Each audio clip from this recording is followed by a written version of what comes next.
G'day everyone. Barkarati is now brought to you by Disruptor Marine Marketing, using AI to help your marine business grow. And our friends at Radix Nutrition, the most technically comprehensive nutrition products ever to exist. Unlock your potential with Radix.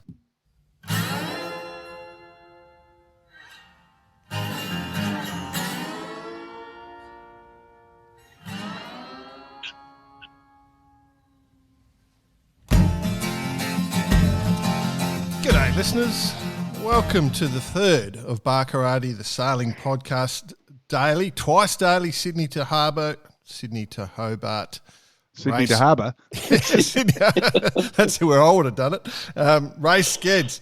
Obviously, we've got, apart from myself, Jordan Spencer, we've got two great minds, or one and a half great minds. You can work out where you allocate the half. Mr. Brett Perry and Mr. Sam Hunt joining us in the place of Mr. Nick Bice, who is at the moment hating life, heading south. Well, probably not. He's probably the boat that's hating it least at the moment. But, joining us to talk Sydney to Hobart. We had a good discussion this morning. We're coming into a big discussion this afternoon. I think there's a lot to play for before we speak again. So I'd like to bring up a whole few things. But boats are retiring, boys. Yep. So we're at hello everyone. Before we go on, we're at 16 or something retirements. So as expected, there's a whole heap of different reasons. Obviously, we discussed Wild Thing earlier, rigging. Other boats, obviously, we expected some to go down. There's a couple with seasickness, which is in these conditions is nothing to be ashamed of. Moneypenny was one that came up in this last little session. Equipment issues. Yeah, they've lost their life raft. Yes. Lost their life raft. Yep. So they can't keep going. So they're heading back. Did you get that one, Sam, as well? Good afternoon. Yes. Well, it's great to be back again. It is. Yeah. Wow. That's good to have you, mate. It's good to have you. That's pretty extreme, but that just shows the amount of the seaway that they're obviously punching into. That boat's done a few races with the life raft on the back, and obviously something's gone awry there. No good. Yeah, West Australian boys team. So with Moneypenny now, so that would have been disappointing because they'd be pretty comfortable in the rough seas. Well, it's an unusual way to be out of the race. To be out of the race, isn't it? Obviously. So we've got a few other big names. Obviously, what have we got there? Wine Dark Sea's gone. Ocean Crusaders, a friend of the show. Jaybird have got some minor hull damage. So I hope they're all okay. Other mates of ours, mates of mine, is Koa, headstay foil issues. So that sounds, what do you say about that? The big one, Sam Hunt. Well, URM. Obviously a very well credentialed boat. And as soon as I heard it and not knowing why they retired, I did speculate that there was hull damage or DLAM, and so it proved. Yeah. That's a shocker. Yeah. The wise intuition of a wise head. Hey? Well, that's those slamming zones, on modern boats, they're getting a workout. So, and sometimes the slamming zones aren't in the right spot. And that's probably what you're talking about, Sam. Is that right? Well, absolutely. I mean, I guess those boats are, when they built that 72, they didn't really think that it would be going it was a 69. And battling into the ocean in the however many 15 years later in the Tasman Sea, in the ocean in the Bass Strait. Yeah. It's pretty full. And that's got a story, that boat. It's got quite a story, as we know, with the old Rockall Pugh saga, Rockall Pugh Gate, we'll call it. Exactly. I actually won the 2009 Copa del Rey on that boat. There you go. There you go. That's going back. Yeah, bit of local knowledge to discuss there. But URM out, so very disappointing for them after last year with the ip. Yeah, it is a shame because they've been going better with that new Southern Spars rig. So it's that whole where's the weakness point. They've put the new Southern Spars now. The hull's the weak point. So it's a never-ending circle, isn't it? You keep chasing your tail. Chasing your tail. You're chasing your tail. Don't start chasing your tail. That's right. I mean, the fire surely has either got to be, be burning extremely hard now for them. Like this can't keep happening, or it's going to bugger this. This is too hard. Yes, Yes, yeah, that's a good point. They retired last year with a rig, and they put a lot into it. They've got new sales. They've got a really good squad, and so what do they do next year? Let's hope they're back because they're great for the sport. The feeling of not finishing this race for reasons obviously unbeknown to us, but retiring from this race, it really does kill you because you're so. The word sort of spiritually into it, there's everything. You live and breathe this race from as long out as you're doing it, especially as an owner. I mean, an owner, you're really setting it up from a year out, and I feel for everyone who's retired, but obviously there's a big chat with URM after having lost their rig last year. So I hope we see them back. I hope they regroup and look at it from that sense. So absolutely, URM out with hull damage. Troubadour and Roaring 40 out with hurl damage, I'm calling it. Hurl damage. Well, that's a good one. It's a new one. I don't think they have that. I'd like to see that on there for next year. Out with hurl damage. Mate, and where you've got Ocean Crusaders with minor hull damage, you could have sort of, those two boats out with major hurl damage. Well, major hurl damage. The Jaybird, I did see them with a video on Facebook with going upwind, and they had some water in the bow. There was water splashing in what looked to me like an anchor locker in the bow with a lot of water splashing around, and they were getting in close to the shore to maybe sort out that issue. But obviously they found that issue a bit hard to overcome. Shame for them. Yes. A real shame. Obviously friends of the show, so wish them well and everything like that. But everyone who's retired, get back in safe and sound. Yeah. Yeah, but alrighty. The racing is going on, so the retirements are important. But yeah, that's a lot. So just before we leave the retirements, just our sympathies out to the scribe recording all these retirements. Their hand must be getting pretty sore at the moment, so they might have to retire themselves. He's obviously had not much to do all day, Sam. He's thinking about sort of how he can roll these segways into play. That's right. You wait. There's more to come. There's more to come. Yeah, okay. Absolutely. All right. Let's talk about the race, boys. Yeah. Shall we just go through standings at the moment, and then we'll talk about what is going to unfold this evening? Are we talking line honours to start with? Yeah, yep. Go for it, bud. Oh, Sam, you got that up there? I've got that. I've got Comanche leading and Law Connect. The top 5 or 6 hasn't really changed, and they've got a 4 mile lead according to the tracker. In saying that, Law Connect seems to have sort of held on and caught up a little bit in the last few hours. Absolutely, it's great to see what a battle they're having and just pushing those boats to the limit. And saying that, Scallywag has caught up as well, only 5 miles behind Law Connect. So, the top 5, I mean, the top 4, I should say, they're within 15 mile of each other, which is pretty incredible considering you've got the different types of boats. And obviously Palm Beach. We do have to acknowledge the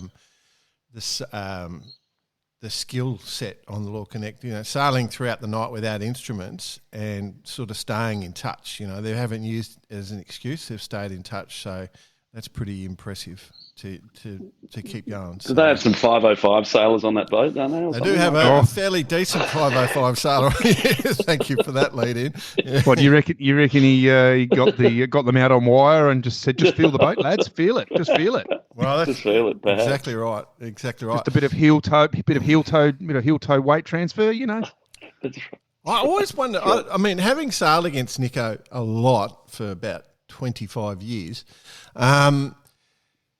Nico is the master of steering for the trough of a wave. Like when he's steering a dinghy, he's really physical helmsman, right? He's always trying to dodge like this to find the low spots on the wave to try and make his path through the water the least bouncy. And I've gone next to him, we've gone upwind together for miles, and the guy I was sailing with at the time, rock steady on the helm, no movement, Nico going like crazy. And I'm wondering if Nico is like that on the 100. I really wonder, he's acknowledged as one of the great steerers in the world of sailing, if you're going down in the most dangerous conditions. They're not going slow. No. So Well, I have their live feed up again. I refer to it again with their live feed. It is quite instructive because they're still bashing into some. They're on port. They're bashing into some quite big seas. Good water coming over the deck to the mast. That's interesting. Which is a huge segue there. They're all on port. If you look at the fleet, they're on port. So we will talk about that in a second and what our thoughts are, Sam. We've had a little bit of chat off air before you came online about it. So we'll run our thoughts out loud and then let's see how you go with it. But just quickly, the rest of line on us, if you don't mind, lads. Is that okay? Just the top few. We've got Palm Beach 5th, Celestial, which is another chat in a second, in 6th, No Limit, Callisto. So it gets to the 8th is where the 52s are. Yeah, that's impressive. Hanging in there. What about our mates on Hollywood Boulevard? Well, they'll be hanging in there. That 55-footer, as we said, it built for 10 knot. It's a 10 knot special, but it's hanging in there in 25 plus. Going well. Yeah, MRV. So we've got V5 in 12th, MRV, which is Margaret Rental 5, 13th. Our mates Antipodes with friend of the show, Bradshaw Kellett. And so many people to name on the Antipodes, but we won't even go there. Yeah. No. Sticky, that's an interesting one. Highly Sprung. A great effort there from Highly Sprung with a good mate, Jeff Beck. Jimmy Beck on the. I was going to say. Yes, right. Jimmy Beck's on that boat. He said to me, because he's a Palace hanger, he said, "Oh, why do I do it? Why do I do it?" And I said, "Because you love it, mate." He said, Anyway, so that's really sort of a bit of a roundup of line on us. Where the interest for me lies is the IRC. Things are going to be funky tonight. I reckon the whole race is on the line from midnight through to about early afternoon tomorrow. Everything is going to come down to how it all plays Which is the segue, which was the segue we were discussing, and we're going to throw it at Sam right now and see what he thinks. First off, let's standing. So Margaret Rintoul is currently rating first at the moment on IRC. Celestial. Oh, hang on. I haven't upgraded. In second. Yeah.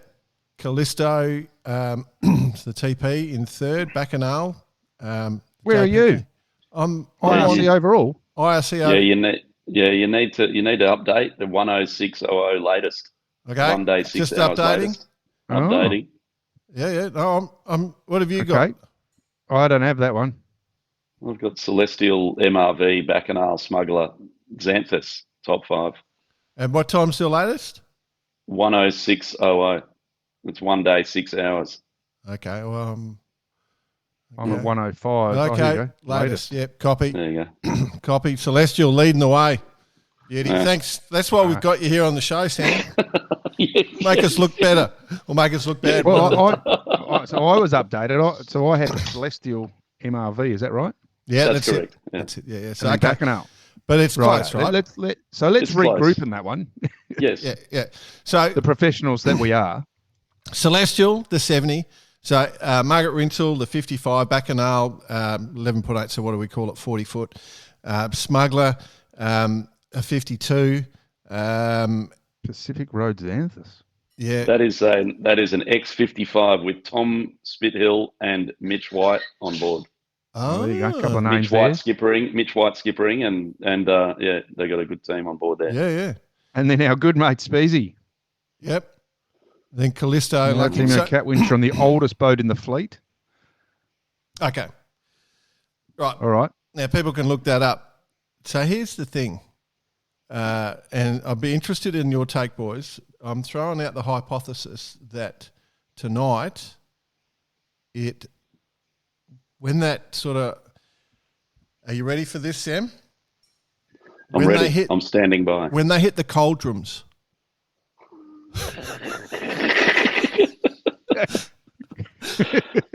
I thought we were calling it the high of high. The eye of the high. Eye of the high. But Tim Beaver, one of our listeners, Tim Beaver's come in with the cauldrons. So I'm not going to claim that one for myself, but that was. Love it. I like the cauldrons because you've actually got a choice where to cross. You've got to make the right decision as to where to cross the cauldrons. Looking at the map, it's quite an intense thing. So yeah, let's keep chatting about it because it's going to be crucial. So as mentioned, we've got Celestial, just Margaret Rintoul, Bacchanal, and Smuggler. They're the ones that have made the big moves in the last 12 hours. So here's my hypothesis: that eye of the high the cauldron is moving east, given an extra day or so, some of those smaller boats are not going to have to worry about it, or they're going to only get it. They're only going to have to worry about it lightly, and then we'll be coming down. So there is a chance, if the front boats don't make it through efficiently, that the race could swing. The overall could swing pretty quickly. So it depends how long they get stuck. So what I'm saying is that when they start going through that, from about midnight tonight, it starts to really affect the fleet. Where do you cross it? Where is the best way? Because at some stage you're going to want to cross it and get across to the east coast of Tasmania. You want to be hugging that coast. But do you get it there straight away, or do you come, like, in my mind, do you want to come down? If you're in the front half a dozen boats, you want to come down a little south to the east of that eye and then across it. And I'm just intrigued what you guys think. Well, go for it, Sam. What do you think?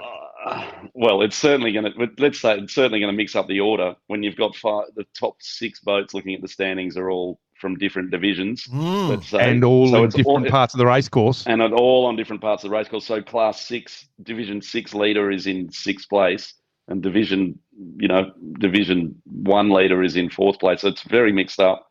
And this. It's a good point. High and the cauldrons is going to completely mix things up, as you say. I don't know the best way to go. I don't either.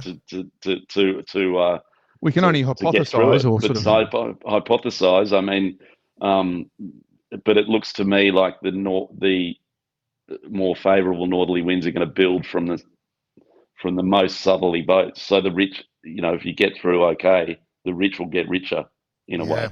So that might say that the bigger boats are going to go better, but then again, there's going to be a big elastic band or a restart in a way. Everyone's going to compress again together.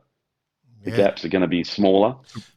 I'm wondering what I'm seeing here, lads. And if you have a look at the, especially on the tracker, the top, group of the bigger boats, all heading in towards Tasmania. They're all inside the rum line and they're heading into the land. I think that's pretty visual. And if you look at the way that system's moving across, they're almost trying to get around the top of it and onto St. Helens. I think you're right. St. Helens group. Yes. Maybe get some land air if it is a summer sort of situation, because that southerly southeasterly is going to just disappear. It's going to drop out. Disappear. Yeah. It's going to happen real quick. All of a sudden, they're going to sail into it. It's going to stop. So Absolutely. my thoughts and theories is based on what I'm looking at, and it's easy for us to say. And but I think they're all onto it. They're all coming into St. Helens, the Banks Strait area, and then they're going to try and come down the east coast, and then that's when they'll pick that northerly up. The difference being what's going to happen to the boats that are in the Bass Strait with no land influence, and the boats that are still off the top of the Australia. The bottom of Australia, because that's the fleet spread across that distance. So, just absolutely. I just want to warn. I think there's some very well credentialed and well paid minds working on this as we speak, burning up the Starling channels. They'll have some good knowledge. I think BP's point about the early boats. If you can the quicker you can get to the top of Tassie, the north end of Tassie, now, the more you're going to benefit from being close to the coast, I think. You may even get, the little land breeze or something at night time if it goes light. But I think, trying to get over the top of it and come down alongside the coast is going to be the go. The word of warning, of course, is that the Launceston to Hobart fleet are lining up right about there at the same time. So we could have some... make sure you've got your night vision. Could be some boat on boat action. That's exactly right. So I just wanted to highlight that. Yeah. I'm going to put it out there. I'm super confident with Celestial doing the right thing. I think that they're going. I feel like that boat will truck through light conditions as well, and I think that they're going to be in a good position. And I think we might see Lucky climb back up the board. The question's going to be the 52s and Bacchanal. I don't see Margaret Rintoul because as it gets light, she's obviously going to really struggle. She likes that heavy upwind stuff. Yes. So that's kind of, I don't mean to put the clanger onto them, but that's just the boat design thing. When so it's going to be really interesting. As I said, Celestial and Lucky are going to be the first of the sort of big players that are going to benefit from getting to that Tasmanian coast. The big boats are going to benefit. We know that, but it's a matter of how far they can get in front of boats like Celestial and Lucky, which have a handicap positive on the big boats. Celestial has a great handicap. It's amazing to me that it's like quite low. But so I did have the IRC measurer, and from Simon James, shout out to him. He runs all the Asian regattas, and he was saying, how is Celestial not going to win this race? I said, well, you look out. There's the eye of the high is coming. I said to him, the cauldrons.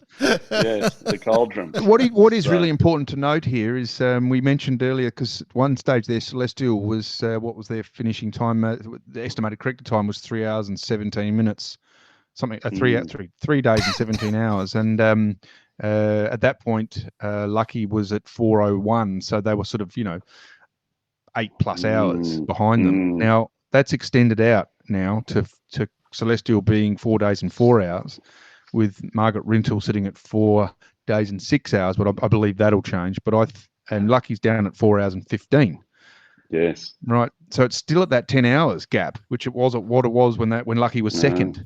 You get my drift here. Maybe they've already closed up with some.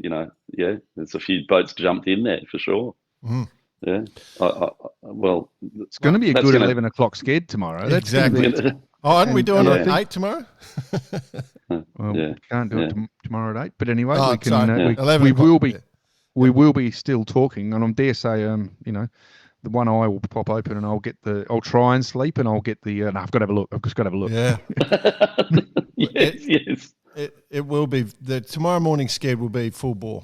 We will have some real sense of how it's played out. And can I do my thing, and I'm going to put my bit more power behind Celestial here. I think they're the one. It's still going to push through, you think, even though the gap's narrowed between them and the other boat. It hasn't narrowed between Lucky, and I think Lucky and Celestial are going to get to where they got to get to. They're the ones that are going to benefit. Yes.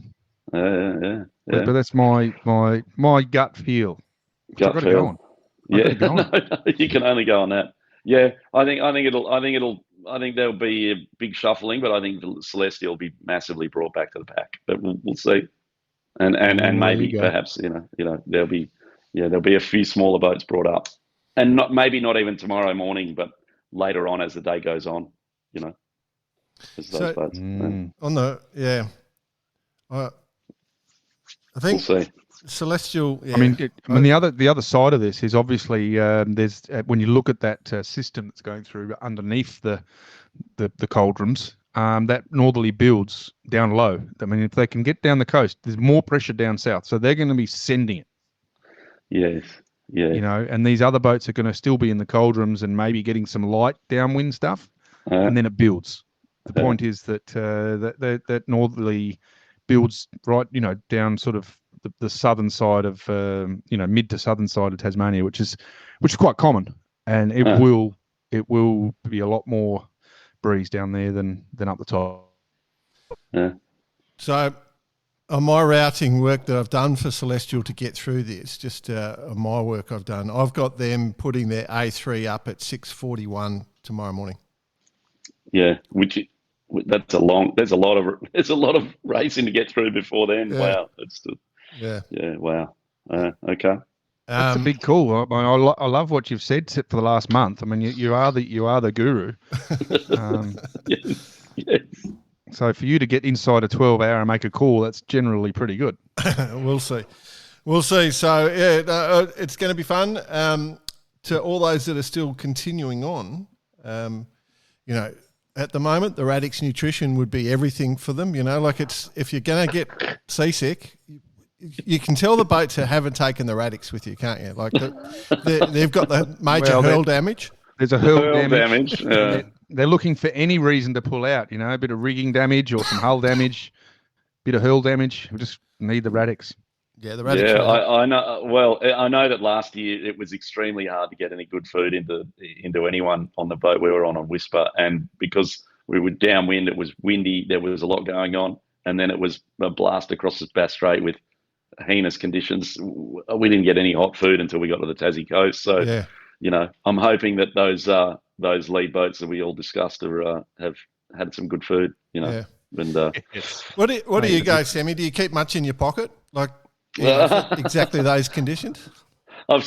I have sailed with the famous Knocker Nossiter, and he's brought out. I was just about to say Knocker brought out the chop here and there, the lamb chop from Christmas Day, and perhaps he would have needed that on the URM, but not well. I just try and I'm bad, probably eat too much snakes and stuff, but that's not the good stuff for you. You've got to have nutrition's important. As people might know me, I've usually done the food for the boats I've been on. So, yes. Bit of carrots and a bit of chocolate-coated coffee beans. Chocolate-coated coffee beans are key, especially at 2 a.m. Oh, we're getting a full rundown. Yeah. Hard-boiled egg. Hard-boiled egg. Hard-boiled eggs are good. Yeah, there you go. So, I've got a theory. Wherever you go in the world, when you have a hurl in Australia, it's always diced carrots. Doesn't matter what you've eaten, there's always diced carrots in the hurl. In the States, it's always kidney beans, right? And I see that you've actually loaded up the crew, so when the hurl damage does start to happen, they've already got they've got the carrots in there. Yes, exactly. Yes, great, absolutely. Right. On that note. On that note.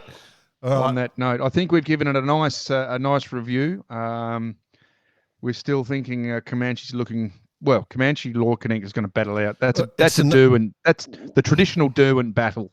Wow, I actually wonder if the Eye of the High actually plays into line honour's effect tonight. I suspect that they might get past it pretty quick. But well, I did mention it in the second sked, and I mentioned it at the Palace last night and got some laughs at me. Keep an eye on Scallywag. Yeah. I agree. They're holding on nicely, Scallywag. Yep. I just am watching that happen unveil, and I mean, it would be a monstrous effort, and it would make for huge media response, and congratulations. So we'll see what happens, but that's a cool thing to have them so close. 3 boats, good race. Indeed. Cool. All right, boys and listeners, thank you so much for joining us. And now remember, if you just don't want to do any work for the next week or two, just jump onto disruptormarinemarketing.com.au and set up your system so that you don't miss any leads. Free demo. Referrals. Free demo for you, and get that done. Otherwise, just have the best time. And if you're suffering in the cold, remember our friends at Vicovia have got plenty of warm gear for you as well. So happy days. We'll see you tomorrow morning. See you, legends. I wonder if anyone's playing guitar on one of the boats. Oh, there'll be some fishing.